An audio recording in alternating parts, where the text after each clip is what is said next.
नमस्कार, मैं आदित्य मिश्रा। आज का सेशन हमारा क्वेश्चन आंसर का होगा। अभी इसके पहले हमने जो भी क्लासेस किए, जो भी टॉपिक किए, उससे रिलेटेड जो भी क्वेश्चंस यूपीएससी ने पूछे हुए हैं, ठीक है, वो क्वेश्चन उस पर आधारित सवालों को हम करेंगे। ठीक है, आइए शुरू करते हैं। पहला क्वेश्चन है, निम्न में से किसने सबसे पहले कहा था कि पृथ्वी गोलाकार है? तो इसका आंसर आप लोग, अच्छा एक चीज़ यहाँ पे ये डिस्कस कर लेना ज़रूरी है कि वन लिनियर क्वेश्चन बहुत से लोग सोचते हैं इंपॉर्टेंट नहीं है अगर यूपीएससी का पीटी दे रहे हों। तो एक बात बता दूं कि ऐसा नहीं है। यूपीएससी ने ही ये क्वेश्चन पूछा हुआ है, तभी हमने इसमें डाला हुआ है। तो वन लिनियर क्वेश्चन यूपीएससी के लिए इंपॉर्टेंट है। वन लिनियर में बहुत सारे फैक्ट हो जाते हैं। तो बात हुई थी कौन से फैक्ट इंपॉर्टेंट हैं, कौन से हम पढ़ेंगे, ऐसे तो पढ़ने के लिए बहुत सारे फैक्ट हो जाएंगे।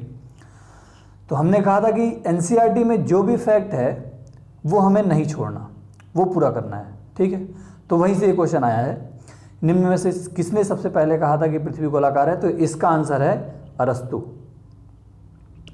ठीक है, दूसरा इसका आंसर हो गया अरस्तु।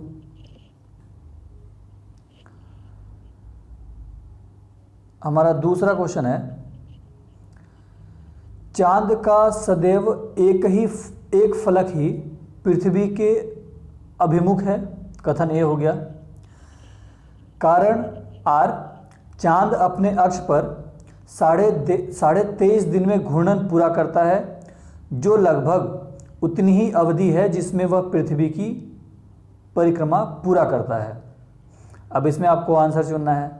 ऑप्शन ए आर दोनों सही है, आर ए की सही व्याख्या है। अच्छा, क्वेश्चन को सही से रीड करना और उसके बाद से ऑप्शन को भी समझना बेहद जरूरी है।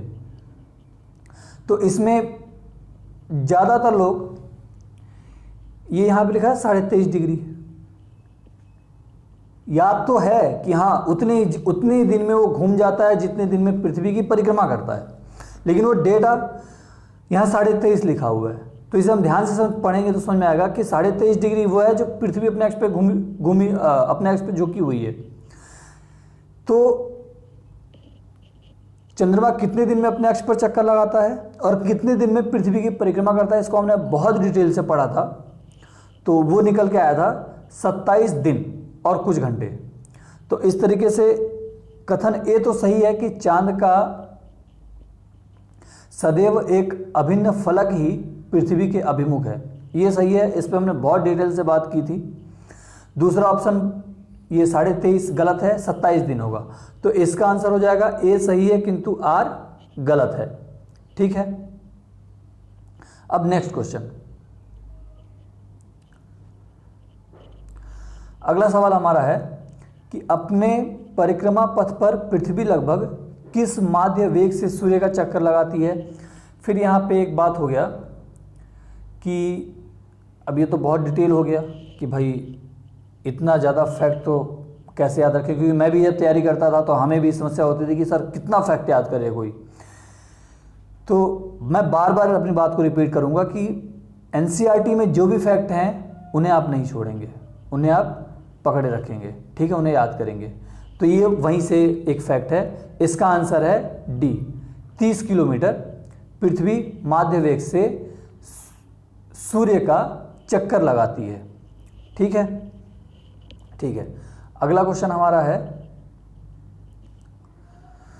सूर्य से दूरी के क्रम में निम्नलिखित में से कौन से दो ग्रह मंगल और यूरेनस के बीच में हैं? तो अब आप उसे याद करिए। हमने कोड बताया था, कोड लिखवाया था बोर्ड पे कि my very efficient mother just serve us nuts. तो इससे हमें क्या पता चलता है कि सूर्य से दूरी के क्रम में ग्रहों का क्रम क्या है, सूर्य से दूरी के क्रम में ग्रहों का क्रम क्या है। तो यहाँ सवाल पूछा हुआ उसने, मंगल और यूरेनस के बीच में दो ग्रह कौन से हैं?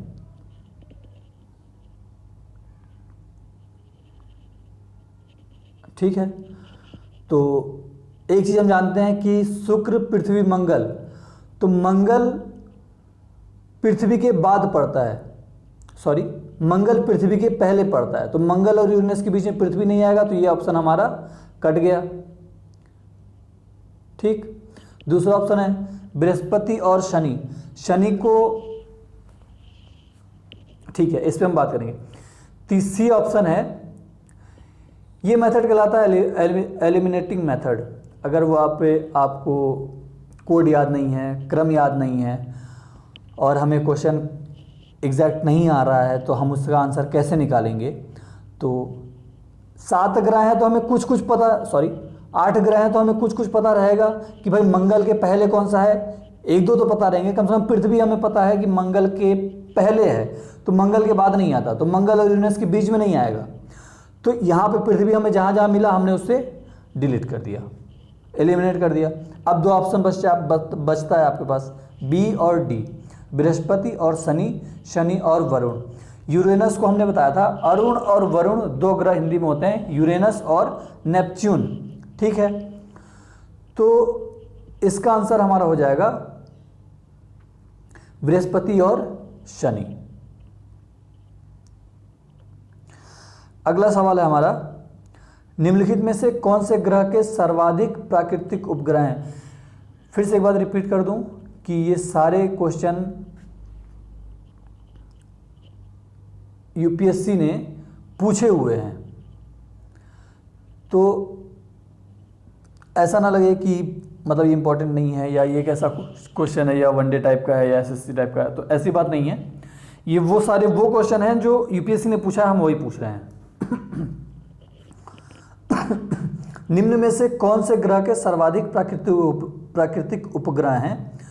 तो इसका आंसर है, आप लोग पहले मन में सोचें कि आंसर क्या होगा, फिर मैं आंसर बताऊंगा और आप खुद को वैल्यूएट करें कि हम इसमें से कितने आंसर कर पा रहे हैं, क्योंकि हमने जो भी यहाँ पे क्वेश्चन आएगा उसका आंसर हमारे वीडियो में है, तो जिन्होंने भी क्लास देखा होगा उन्हें इसका आंसर मिलेगा।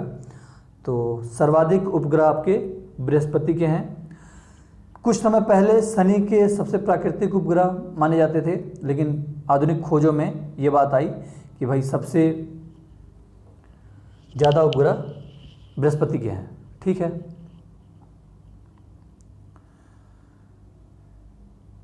अगला सवाल ये थोड़ा सा टफ है और आपको बिल्कुल ध्यान से पढ़ना है। क्षुद्र ग्रह और धूमकेतु के बीच क्या अंतर है। तो कथन इसमें पहला है, क्षुद्र ग्रह लघु चट्टानी ग्रहिकाएं, ग्रहिकाएं मतलब प्लेटेनॉइड्स।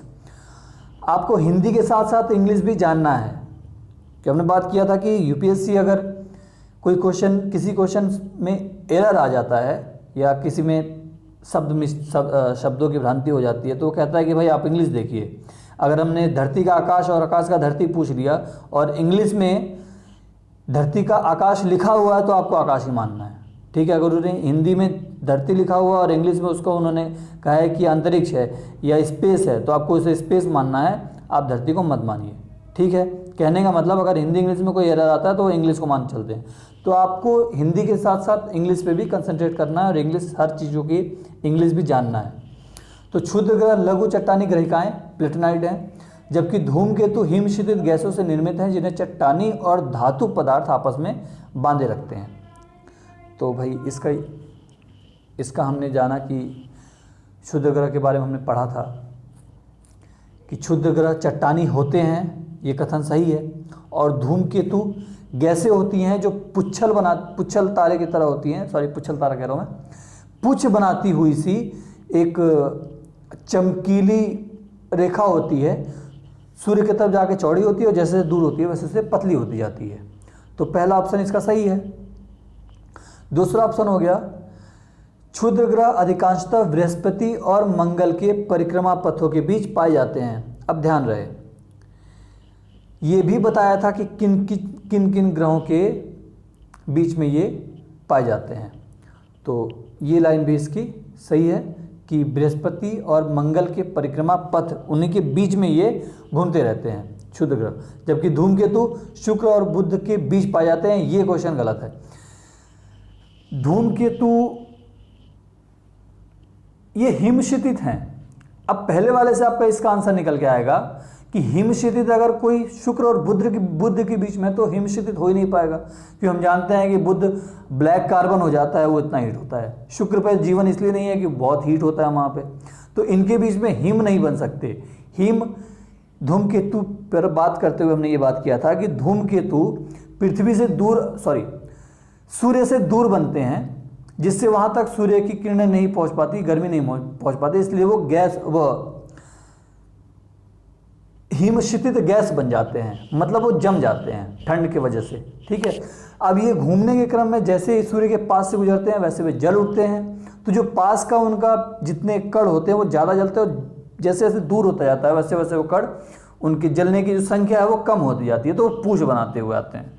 ठीक है, तो ये हमारा यहाँ से ये स्टेटमेंट गलत पाया जा रहा है। दूसरा है कि धूमकेतु गोचर दीप्तिमान पुच्छ दर्शाते हैं, जबकि क्षुद्र ग्रह या नहीं दर्शाते, तो ये बिल्कुल सही कथन है। पहले को हमने एक्सप्लेन किया, उसी से तीसरा कथन सही निकल के आ गया। तो आंसर इसका क्या हो जाएगा?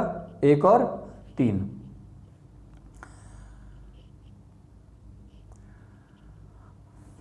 अब मैं आप लोगों को 5 मिनट का टाइम दे रहा हूं, सॉरी 5 मिनट नहीं, 30 सेकंड का टाइम दे रहा हूं कि आप पहले क्वेश्चन को पढ़िए और क्वेश्चन के आंसर देने का कोशिश करिए।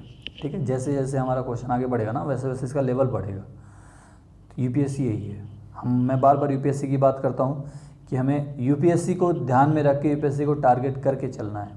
ठीक है, चलिए क्वेश्चन पे आते हैं। वैज्ञानिक निम्नलिखित में से किन परिघटनाओं को ब्रह्मांड के निरंतर विस्तारण के साक्ष्य के रूप में मानते हैं? निरंतर विस्तारण मतलब कि ब्रह्मांड फैल रहा है। तो इस पे हमने बात की थी कि भाई एक, पहले आप आंसर दीजिए फिर हम बताते हैं। तो इसका आंसर हमारा हो जाएगा, पहले एलिमिनेटिंग मेथड अपनाते हैं, साथ में हमें ये भी सीखते चलना है। तो अंतरिक्ष में सूक्ष्म तरंगों की उपस्थिति का पता चलना। भाई मैं मान के चलता हूँ कि मुझे आंसर इसका एग्जैक्ट नहीं पता है, तो पहले को एलिमिनेट नहीं कर पा रहा हूँ। ठीक है, सपोज, तो हम पहले को छोड़ देंगे। दूसरा, अंतरिक्ष में रेड शिफ्ट घटना, इसे भी एलिमिनेट नहीं कर पाए तो इसे भी छोड़ दिया। तीसरी बात है कि अंतरिक्ष में क्षुद्र ग्रहों की गति, किसी भी ग्रह की गति से कोई चीज़ दूर जा रही है या कोई चीज़ बड़ी हो रही है, इसका पता नहीं लगाया जा सकता। यहाँ लॉजिकली ये नहीं कहा जा सकता कि अगर गति कम है तो वो दूरी कम तय करेगी, या गति ज़्यादा है तो ज़्यादा दूरी तय करेगी, और उससे हमें पता चलेगा कि ब्रह्मांड बहुत बड़ा है या फैल रहा है, तो ये एलिमिनेट हो जाएगा। ठीक। चौथा ऑप्शन है कि अंतरिक्ष में सुपरनोवा का विस्फोट होना। भाई किसी भी चीज़ के विस्फोट होने से ये नहीं बताया जा सकता कि कुछ बड़ा हो रहा है छोटा हो रहा है, तो चौथा ऑप्शन एलिमिनेट हो गया। अब यहाँ पे 2 ऑप्शन बचे हैं। तो यूपीएससी का जब भी आप पीटी का एग्ज़ाम देंगे तो आप एक चीज़ मान के चलिए कि आपको 50% क्वेश्चन आएंगे, और 50 में से आप जो करके आएंगे उसमें से 15 क्वेश्चन और गलत हो जाते हैं, क्योंकि हमें पता चलता है कि हम वहाँ पे तो सही थे, घर पे आते आते गलत हो गए। तो आपको बाकी चांस 50-50 का चांस लेना पड़ेगा।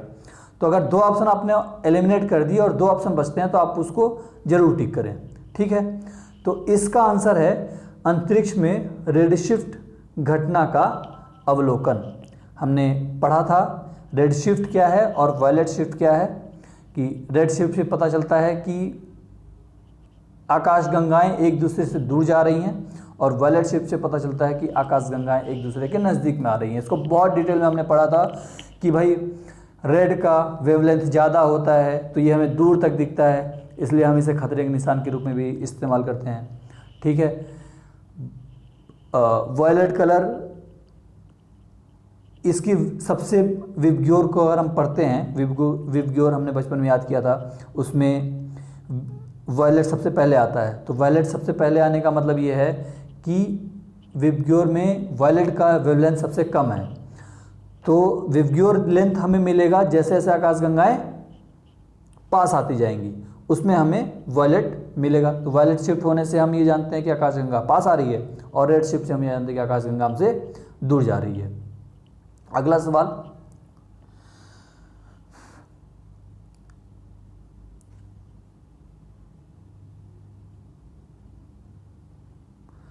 अलग अलग ऋतुओं में दिन के समय और रात्रि विस्तार में भिन्नता किस कारण होती है? यहाँ पे थोड़ा सा शब्द का मिस्टेक है, तो ये शांति नहीं है, ये रात्रि है, ठीक है। ये यहाँ मैं लिख देता हूँ, ये रात्रि है। चलिए, तो अलग अलग ऋतुओं में दिन के समय और रात्रि के विस्तार में भिन्नता किस कारण होती है? तो ऑप्शन है पृथ्वी के अपने अक्ष पर घूर्णन, पृथ्वी के सूर्य के चारों ओर दीर्घ वृत्ताकार रीति से परिक्रमण, सी ऑप्शन है स्थान की अक्षांशीय स्थिति और पृथ्वी के नत अक्ष पर परिक्रमण। तो अगर आपको इसका आंसर पता है तो बहुत बढ़िया, नहीं पता है तो एलिमिनेटिंग मेथड यूज करेंगे कि पृथ्वी के 23.5 डिग्री पे झुके होने से दिन और रात में भिन्नता का कोई कारण नहीं है, ठीक है। ये हम लॉजिकल जानते हैं। स्थान की अक्षांशीय स्थिति, अब भारत एक अक्षांश स्थिति पे है, यहाँ रात में और भिन्नता में, रात और दिन के समय में भिन्नता में इससे क्या फ़र्क पड़ेगा? ये लॉजिकल निकल जाता है, इससे कोई फर्क नहीं पड़ेगा। फिर आता है कि पृथ्वी का सूर्य के चारों ओर दीर्घ वृत्ताकार रीति से परिक्रमण। तो इसे हमने बड़े डिटेल से पढ़ा था कि भाई ये ऋतु परिवर्तन के लिए बहुत ही इंपॉर्टेंट है। 21 जून में ये हमारी पृथ्वी है, ये 0 डिग्री है और ये मकर रेखा है। तो 21 जून को सूर्य की लंबवत किरणें मकर रेखा पर चमकती हैं। फिर जब ये 21 जून को सूर्य की लंबवत किरणें कर्क रेखा पर चमकती हैं और 22 दिसंबर को सूर्य की लंबवत किरणें मकर रेखा पर चमकती हैं। तो ये जो स्थान का परिवर्तन है मकर रेखा से कर्क रेखा के बीच, 0 डिग्री से 23.5 डिग्री के बीच, यही कारण है ऋतु परिवर्तन का। लेकिन यहाँ पे दिन और रात में अंतर पूछा गया है, तो इसका आंसर है कि पृथ्वी अपने अक्ष पर घूर्णन कर रही है, इसीलिए दिन और रात किस समय में भिन्नता है, ठीक है।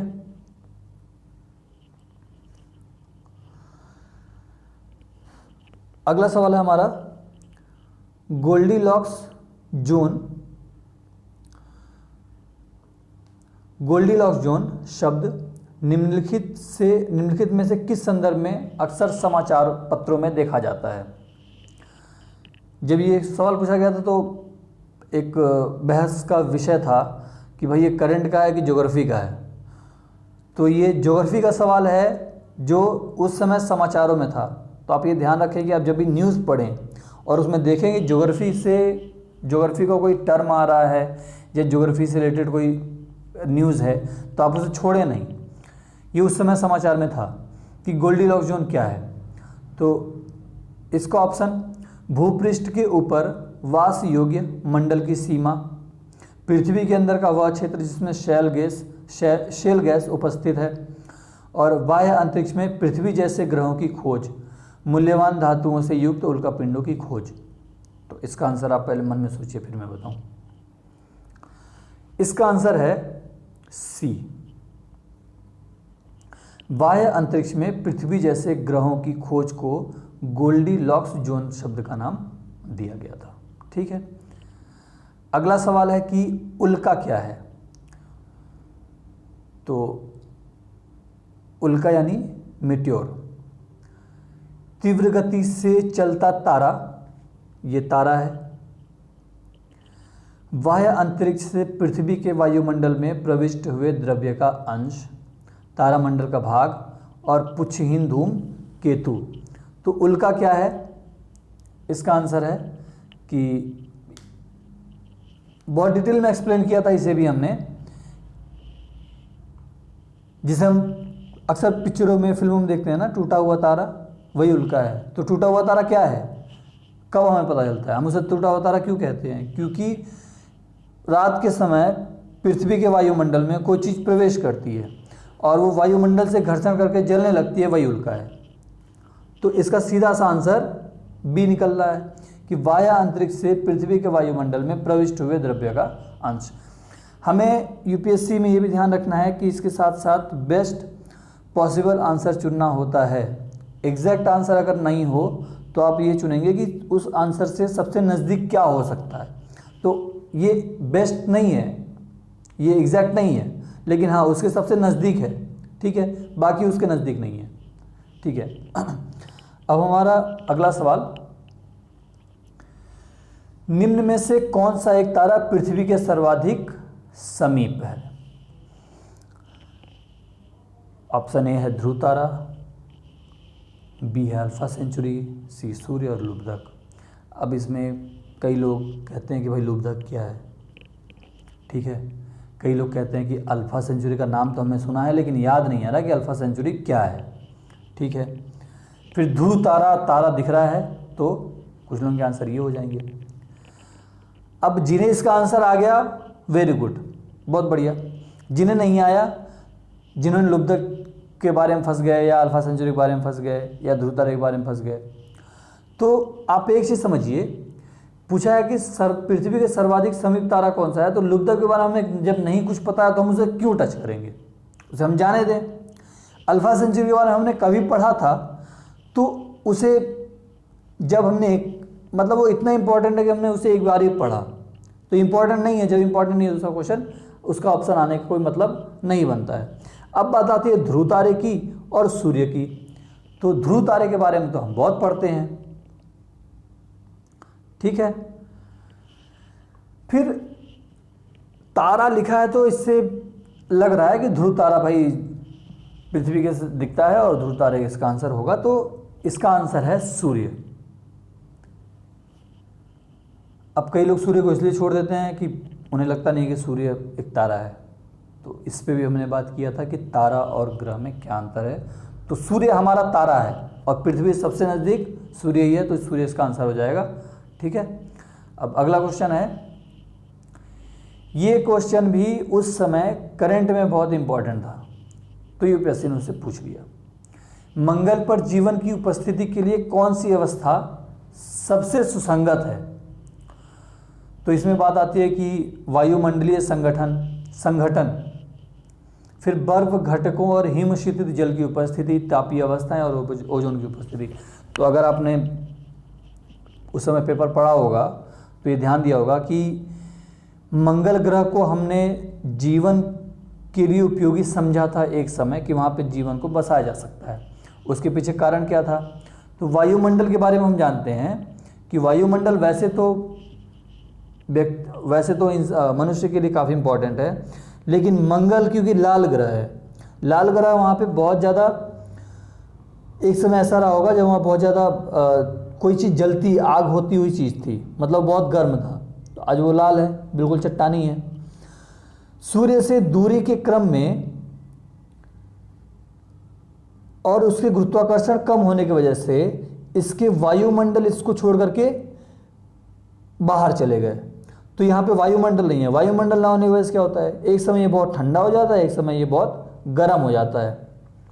लेकिन यहाँ पे ऐसा नहीं कह सकते कि यहाँ पे बर्फ का भंडार है, ऐसी बात नहीं है। फिर तापीय अवस्थाएं कहीं भी मनुष्य के जीवन के लिए सबसे सूटेबल नहीं हो सकती। ओजोन की उपस्थिति केवल ओजोन की उपस्थिति से नहीं होगा।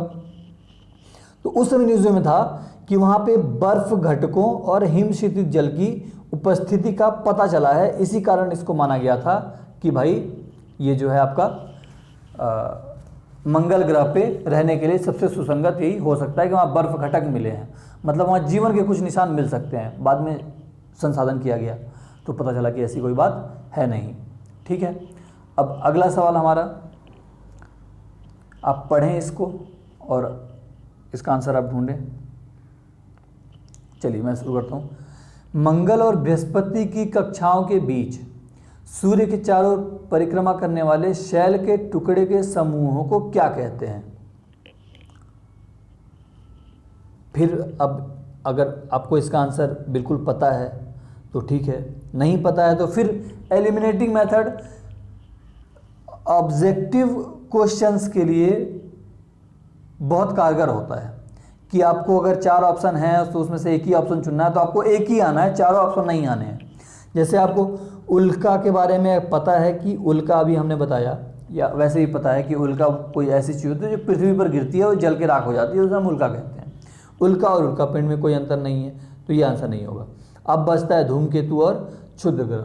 तो धूमकेतु के बारे में पुच्छल तारा धूमकेतु कहते हैं। पुच्छल तारा का मतलब, सॉरी फिर मैं पुच्छल तारा कहूँ, पुच्छल तारा नहीं, सूर्य की तरफ वो हिमशितित गैस जो सूर्य की तरफ बढ़ते हैं और जल उठते हैं, तो वो पूछ की तरफ बनते हुए दिखते हैं। तो धूमकेतु इसका आंसर नहीं होता, इसका आंसर क्षुद्र ग्रह होगा कि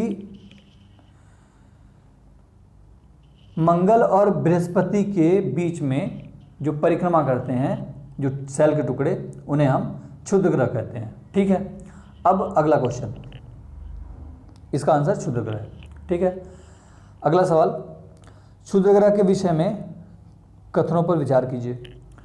क्षुद्र ग्रह की परिक्रमा करने वाले विभिन्न क्षुद्र ग्रह, यहाँ पे मिस्टेक हो गया है, ये सूर्य है।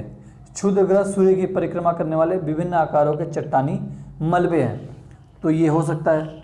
दूसरा ऑप्शन है, अधिकांश क्षुद्र ग्रह छोटे होते हैं किंतु कुछ का व्यास 1000 तक बड़ा हो सकता है। ठीक है, क्षुद्र ग्रह की कक्षा बृहस्पति और शनि की कक्षाओं, अभी हमने बगल में पढ़ा बृहस्पति और मंगल होता है। ठीक है, तो ये शनि आ गया, तो कई बार पिछले वाले क्वेश्चन जो हम कर रहे होते हैं ना, उससे आगे के क्वेश्चन का भी आंसर निकल आता है। सेम आपको यूपीएससी में भी ऐसा मिल जाएगा। ठीक है, तो जैसे ही हमने शनि देखा, इसको एलिमिनेट किया कि ये आंसर नहीं होगा। ठीक है,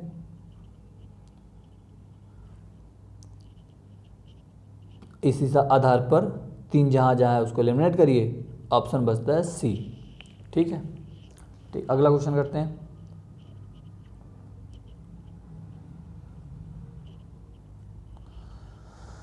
ये क्वेश्चन थोड़ा टफ है और इम्पॉर्टेंट है। अब ये कॉन्सेप्ट बेस्ड है। अगर आपने देशांतर और अक्षांश व ग्लोब वाला क्लास आपने ध्यान से सुना होगा और ध्यान से किया होगा, तो आपको इसका आंसर निकल पाएगा। ठीक है, सवाल पढ़ते हैं। जब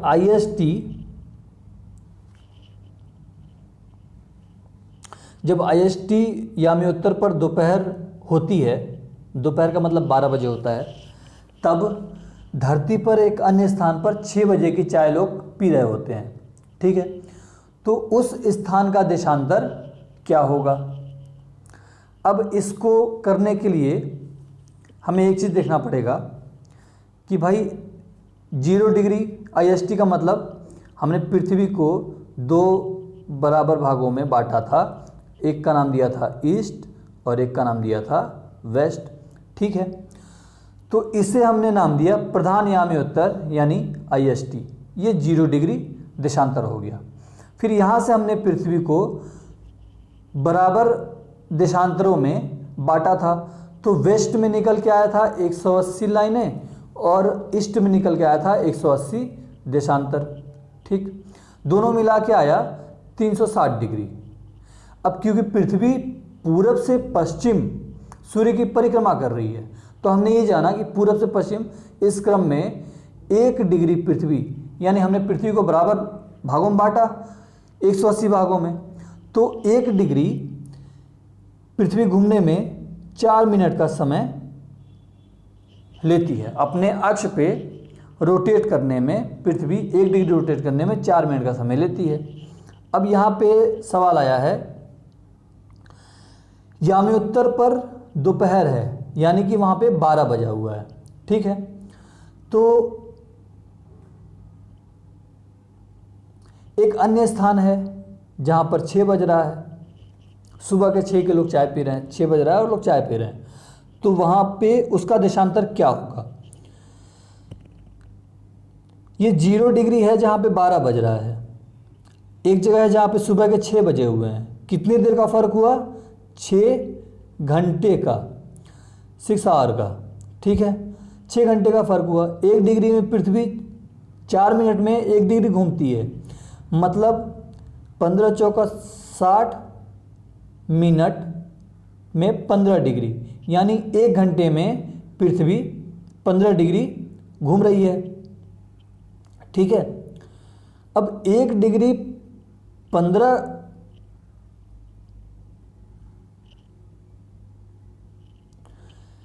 1 घंटे में पृथ्वी 15 डिग्री घूम रही है, तो 6 घंटे का अंतर है, तो ये 90 डिग्री पृथ्वी पूरा घूम जाएगी। अब सपोज कि 0 डिग्री पे 12 बज रहे हैं और 90 डिग्री पे कितना बजेगा, तो 6 घंटे का अंतर है, ठीक है। यही कैलकुलेशन करके हमने निकाला। तो वो देशांतर जहाँ पे 6 बज रहे होंगे वो आपका 90 डिग्री हो गया। अब यहाँ पे ऑप्शन तो अगर ये है 90 डिग्री वेस्ट, 90 आ गया तो वेस्ट मार देंगे। अगर 90 डिग्री यहाँ पे सपोज ईस्ट होता, अगर यहाँ पे 90 डिग्री ईस्ट होता तब कन्फ्यूजन हो गया भाई, ईस्ट लें ऑप्शन में या वेस्ट लें। तो पृथ्वी पूरब से पश्चिम घूम रही है और ये 0 डिग्री देशांतर है। अब हम यहाँ से पूरब जाते हैं तो हमें समय ज़्यादा मिलता है, मतलब सूर्य यहाँ उगता है जापान में और यहाँ समय होना शुरू होता, तो यहाँ पे अगर दिन है तो यहाँ पे रात होगा। तो 0 डिग्री से हम पूरब जाते हैं तो हमारे समय में बढ़ोतरी होती है, और जब हम इधर पश्चिम जाते हैं तो हमारा समय घटता है। अब वहाँ पे दोपहर के 12 बजे हैं, अगले दिन अभी सुबह 6 बज रहा है, मतलब 12 बजे IST अपने समय से आगे है उस देशांतर से जहाँ लोग चाय पी रहे हैं। तो ये समझ में आता है कि ये भाई ये वेस्ट में आएगा, 90 डिग्री वेस्ट इसका आंसर हो जाएगा, ठीक है। हमारा अगला सवाल है, पृथ्वी के चुंबकीय क्षेत्र का अक्ष पृथ्वी के भौगोलिक अक्ष पर 23.5 डिग्री आनत है। दूसरा कथन है, उत्तरी गोलार्ध में पृथ्वी का चुंबकीय ध्रुव उत्तरी कनाडा में एक प्रायद्वीप में है। और तीसरा कथन है कि पृथ्वी की चुंबकीय विषुवत रेखा दक्षिण भारत में थुम्बा से गुजरती है।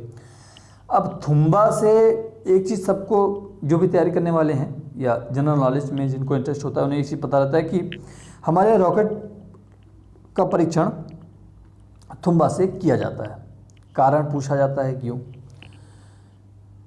तो इसी से कई बार कोरिलेट हो जाता है कि भाई थुम्बा पढ़ा, उसका इंपॉर्टेंस पढ़ा और क्वेश्चन ने पूछ दिया, तो ये ऑप्शन तो सही हो सकता है, ठीक है। दूसरा ऑप्शन है मैंने बोला सही हो सकता है, सही है कि नहीं है ये हम एक्सप्लेनेशन में जानेंगे। उत्तरी गोलार्ध में पृथ्वी का चुंबकीय क्षेत्र उत्तरी कनाडा में एक प्रायद्वीप में है। अब क्योंकि हमारा अगर ये पृथ्वी है और हमने इसको 2 बराबर भागों में बांटा, ये है, लेकिन ये घूम रही है अपने अक्ष पे जो कि 23.5 डिग्री है, ठीक है। तो ये घूमने के क्रम में अब इसका कह रहा है कि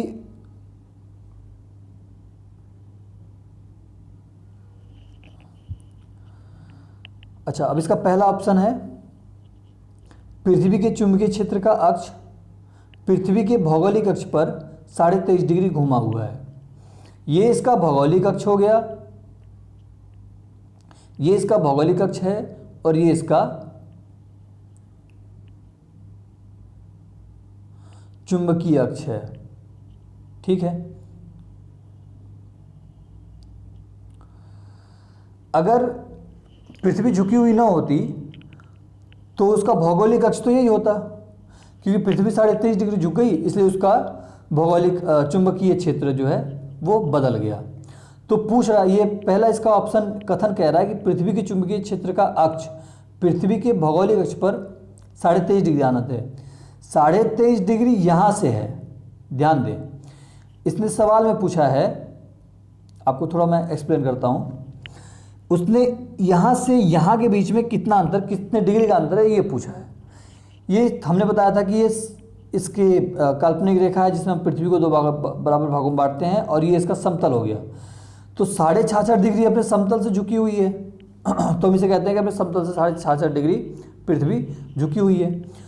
फिर कहते हैं कि ये अपने जो वास्तविक अक्ष है यहाँ से ये 23.5 डिग्री झुकी हुई है, लेकिन भौगोलिक अक्ष इसका ये है और भौगोलिक ध्रुव इसका ध्रुवीय क्षेत्र इसका ये है। तो यहाँ से ये 23.5 नहीं है, 71 डिग्री है झुकी हुई, ठीक है। तो पहला ऑप्शन हमारा गलत हुआ। दूसरा ऑप्शन है उत्तरी गोलार्ध में पृथ्वी का चुंबकीय ध्रुव उत्तरी कनाडा में है। फिर वही बात, अब मैप को आप देखिए, मैं आपको मैप दिखाने की कोशिश करता हूँ। अच्छा ठीक है, मैप अभी दिखा नहीं सकते, मैप की हालत ठीक नहीं है, ठीक है। तो मैप आप जब देखेंगे तो कनाडा बिल्कुल, हमने जब दो बराबर भागों में पृथ्वी को बांटा और एक काल्पनिक रेखा खींची, तो उस काल्पनिक रेखा पर कनाडा नहीं पड़ता। कनाडा हमारा पड़ता है उसके जस्ट थोड़ा सा दूरी पे, जो हमने बताया ना कि ये भौगोलिक अक्ष है और ये चुंबकीय अक्ष है। तो चुंबकीय ध्रुव उत्तरी कनाडा मिलता है, यहाँ नहीं मिलता, मतलब यहाँ कहीं मिलता है, ठीक है। अगला हमारा कथन है पृथ्वी की चुंबकीय विषुवत रेखा दक्षिण भारत में थुम्बा से गुजरती है। तो पृथ्वी की चुंबकीय विषुवत रेखा दक्षिण भारत में थुम्बा से नहीं गुजरती। थुम्बा से रॉकेट लॉन्च करने का रीज़न ये होता है कि वहाँ पे गुरुत्वाकर्षण बल सबसे कम है।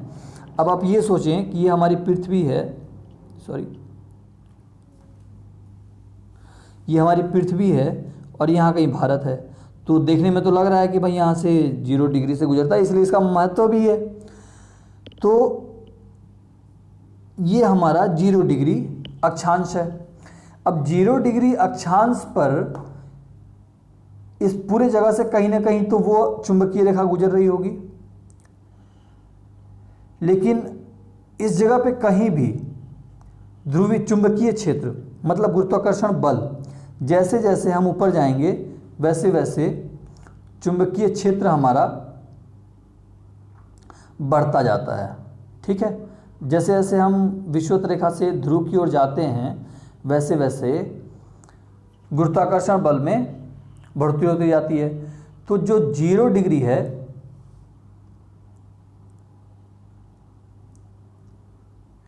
यहाँ पे गुरुत्वाकर्षण बल सबसे कम है। कारण क्या है? चुंबकीय रेखा तो यहाँ कहीं ना कहीं से गुजर ही रही है, लेकिन फिर भी ये जो जगह है यहाँ पे गुरुत्वाकर्षण बल सबसे कम रहेगा, क्योंकि यहाँ पे सपोज कि हमने एक चुंबक वाला डंडा डाल दिया पृथ्वी में बीच में, ठीक है। सपोज यही एक चुंबक का डंडा है, ये मैं आपको पेन दिखा रहा हूँ, ये पेन एक चुंबक का डंडा है। अब मैंने इसे ऐसे पकड़ लिया तो इसका चुंबक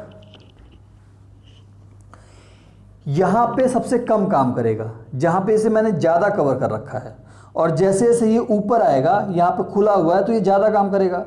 ठीक यही चीज़ पृथ्वी में है। जो बीच का इसका चुंबकीय रेखा है वहाँ पे 0 डिग्री पे जहाँ का रेडियस सबसे ज़्यादा हो जाता है वहाँ पे चुंबकीय बल न्यूनतम हो जाता है, इसलिए इस जगह पे गुरुत्वाकर्षण बल काम नहीं करता। अब यही स्थिति हमारे थुम्बा की है, क्योंकि भारत हमारा कर्क रेखा पर है और 0 डिग्री भारत के कुछ नीचे पाया जाता है। तो प्राइमा फेसिया देखने पे लगता है कि भाई थुम्बा एक ऐसी जगह है जहाँ से गुजर सकती है, यहाँ पे चुंबकीय बल ज़्यादा हो सकता है, इसलिए हम यहाँ पे अपने प्रेक्षण करते हैं। तो थुम्बा से प्रेक्षण करने का रीज़न ये है कि यहाँ पे सबसे कम गुरुत्वाकर्षण बल है, ठीक है। और दूसरा एंगल बनता है यहाँ से आपका 45 डिग्री का। जब हम कोई चीज़ फेंकते हैं 45 डिग्री पर फेंकेंगे तो वो अधिकतम दूरी तय करेगा। तो यहाँ से 45 डिग्री एंगल होने की वजह से भी यहाँ पे हम रॉकेट लॉन्च करते हैं, ठीक है। अब हमारा अगला सवाल है, ठीक है दोस्तों, हमारा ये क्वेश्चन आंसर का पहला सेशन ख़त्म हुआ। ये वो सवाल थे जो हमने अभी तक अपने क्लास में पढ़े, समझे और जिन्हें यूपीएससी ने पूछा हुआ है। तो आगे आप इस वीडियो में इस क्लास में बने रहें। यूपीएससी का एग्ज़ाम आते आते हम ज्योग्राफी के टॉपिक ख़त्म कर देंगे और कुछ समय बाद इस चैनल पे करंट और पॉलिटी की क्लास भी चलेंगे, ठीक है। आप लोगों का बहुत बहुत धन्यवाद, नमस्कार।